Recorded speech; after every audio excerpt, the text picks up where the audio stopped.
Wondering if your dog is ready to train in public, or perhaps you just don't know exactly how to begin public access training, or you're just trying to start doing your research? Well, don't worry, because in this video, I'm breaking down step by step how to successfully train your service dog for public access. Hi, I'm Lisa Gallegos, and I'm a certified professional dog trainer and an Atlas Assistance Dog certified trainers, and I help people with disabilities confidently self-train their service dogs. Today, I'm sharing my exact step-by-step process to help you know when your dog is truly ready for public access training and exactly how to get started. Stick around because I'm also giving you a free sample public access test checklist.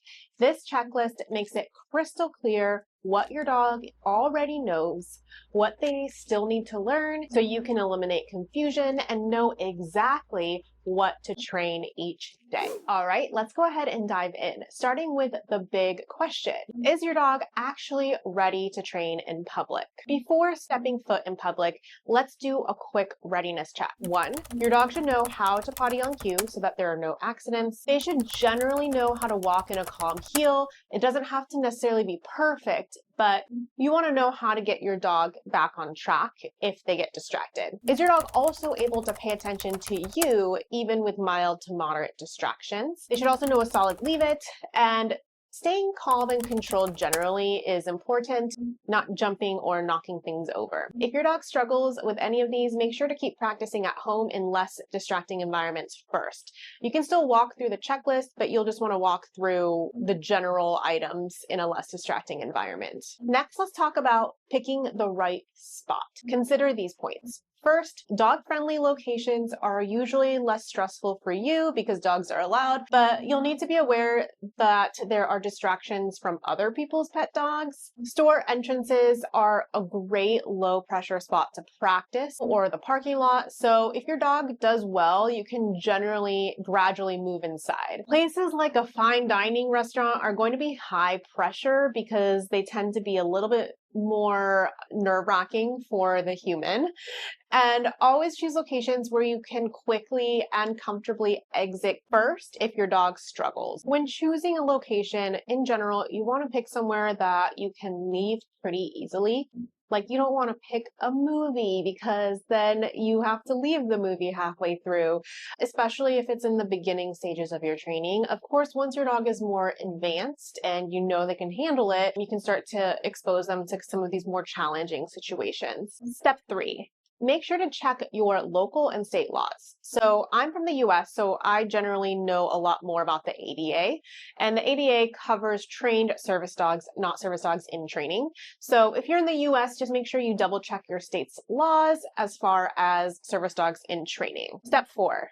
Training starts before you enter the building. Public access training actually, I say, begins at home when you put the harness on, during the car ride, and approaching the building. If your dog is getting overly excited when you put their harness on or their service dog in training cape on, that would be something to work on first, is making sure your dog can stay calm. If you want to see what a public access test looks like in action, check out this short example video up in the cards above, because I have a whole video of what's on the public access test as well. Now, if you're ready to streamline your training, I highly recommend having some sort of plan.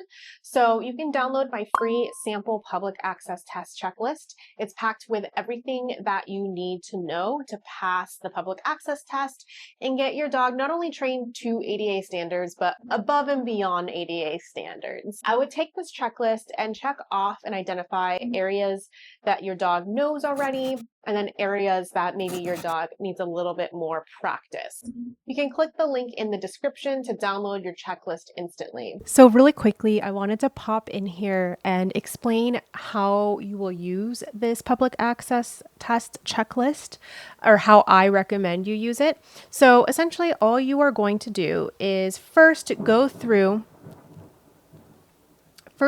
each item and check off what your dog already demonstrates confidently and consistently.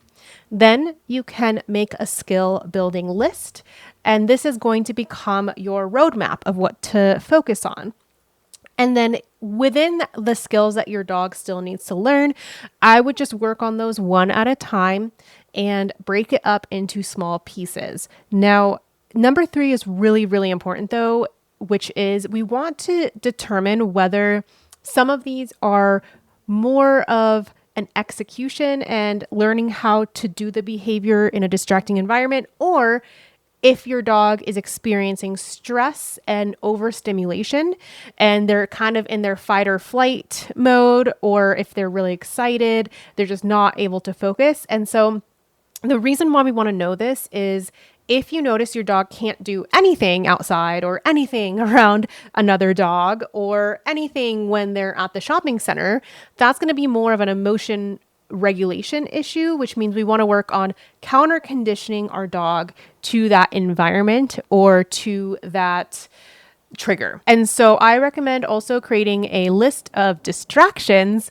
and triggers that you'll need to work on and need to work on counter conditioning. All right, so back to the original video. If you have questions or you feel like you're getting stuck still, make sure to drop them in the comments below. I would love to help. Thanks for watching, and don't forget to subscribe for more easy, actionable tips for training your service dog. All right, so that's it for today's video, and I will see you in the next one. Bye for now.